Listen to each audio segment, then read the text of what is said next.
just a ghost of who I used to be.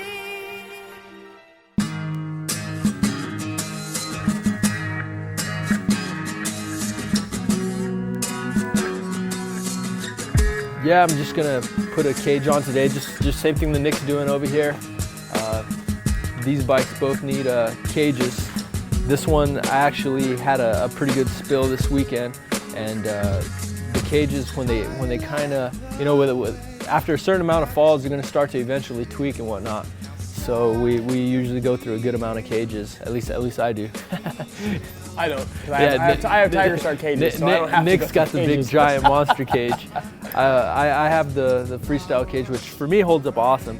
It's just, like I said, over time, you know, after so many hits, you got a 400-pound bike coming down wreck it sometimes at 30, 40, 50 miles an hour. There's not much that's going to hold up to a lot of these hits that, you know, we may have to change bolts, we bend bolts and stuff like that, but the cages for the most part do a good job of keeping the motor safe and keep us from spewing oil all over the tracks and all this stuff. So, but I'll go over this cage install real quick and show you the differences between the two different styles. Again, this is the Tiger Shark designs. You can find them at tigersharkcages.com. Really nice setup the way it is. This is their 3-bar design. They call it the CJ3. And what you have, of course, is these 3 thinner bars that have a real nice bend to them that don't interfere with your feet or your legs, and great clearance. This is their Evolution model, meaning that they put this lower hoop on, so you can run a brace that goes in between each sides and adds a little bit more protection. Makes the cage real strong, basically by letting the impact transfer from one side of the bike to the other. You'll see it basically just has 2 different ways that it bolts up. We use the front motor mount here, and from the front motor mount, the other place of stabilization is in the back here, and this threads through the swing arm. Not that all the cages are like this, but this tends to be a fairly simple design. Tiger Shark employs just 2 mounting points without the traditional hoop underneath that you'll find later with the Freestyle Ingenuity.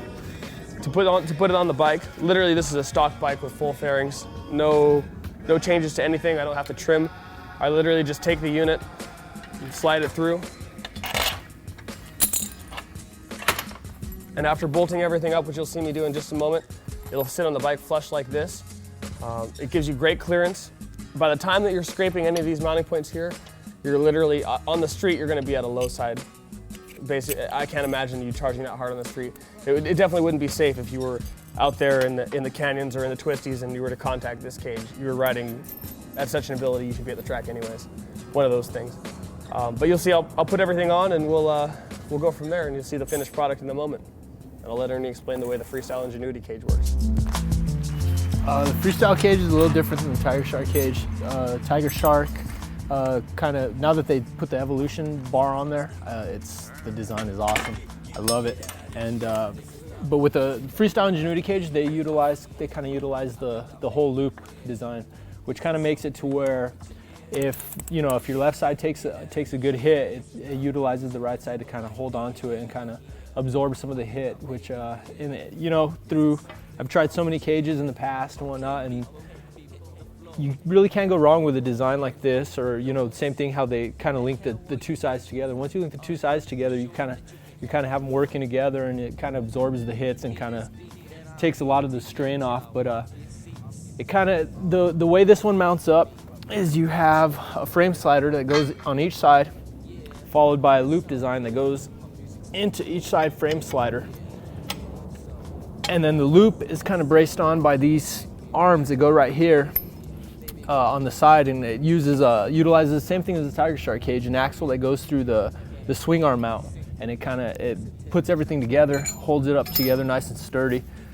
Inside each one of these frame sliders, they come with a Delron little puck that goes inside, and just when the bike goes down, it's a lot better for the bike to kind of slide on these as opposed to metal. The metal will grab in the pavement and end up ripping the frame apart. But it's a pretty straightforward design. The good thing about the Freestyle Ingenuity cages is they have a real clean look. My biggest thing when I'm riding is I don't like things to be in the way of my riding. I like the bike to feel as light and as little as possible. And for the cage to kind of be sleek and out of the way for me is is really, really important.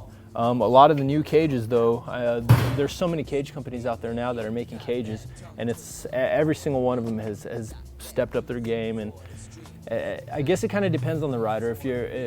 If you go out and you want something that you can pretty much destroy and everything like that, then you know this cage holds up pretty good. With the Tiger Shark cage, I mean, I'm not gonna lie, it's super strong.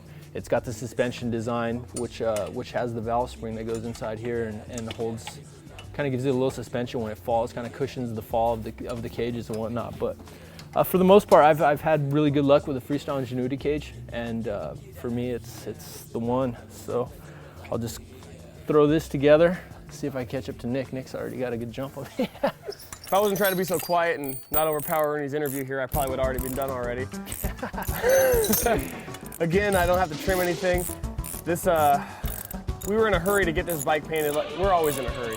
So I had to paint this bike with a small crack in it, and our repair process didn't hold through when we were transporting it back here. We shipped it back to Las Vegas, where we are now, from New Mexico, and we got that small crack. But here's the overall layout of the cage, kind of as it sits on the bike without any of the trimming. And this is what it's going to look like as soon as I tighten everything up. And literally what we have here is something I could basically at almost any speed smash onto the ground. And even with the bike sliding and going end over end, realistically you're going to protect the motor. Granted, you might destroy everything else around it, but in the end of the day you're still going to have a motor, a frame, and pretty much if it goes as planned, all the equipment will be able to be picked up and ridden away. Rarely do I see this style of cage ever have an impact that it can't take. And I'll just tighten up the rest of the bolts, and I'll go through this cool little design here with you. This is what we keep on talking about as far as the suspension in the cage. Like I said, it's a heavy-duty valve spring, and actually something else that Bruce engineered here, it's like a bump stop that you'd find in a car suspension.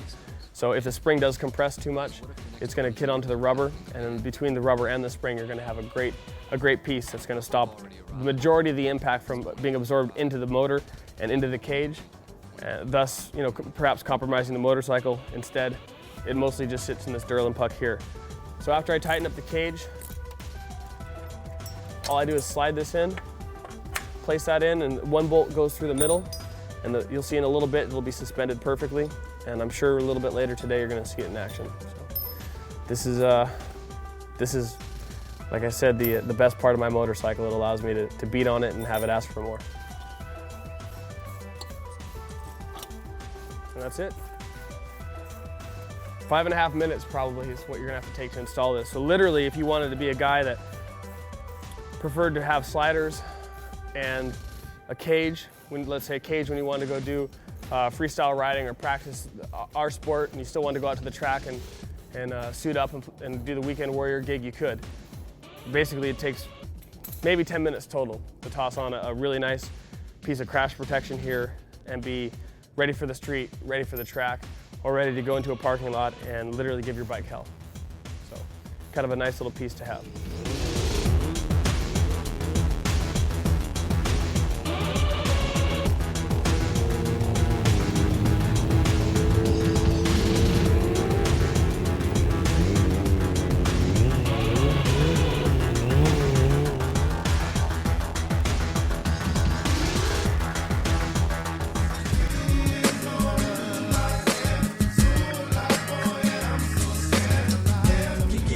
Get out of here, this is not the music that you would like to hear. I think I made it clear. Stay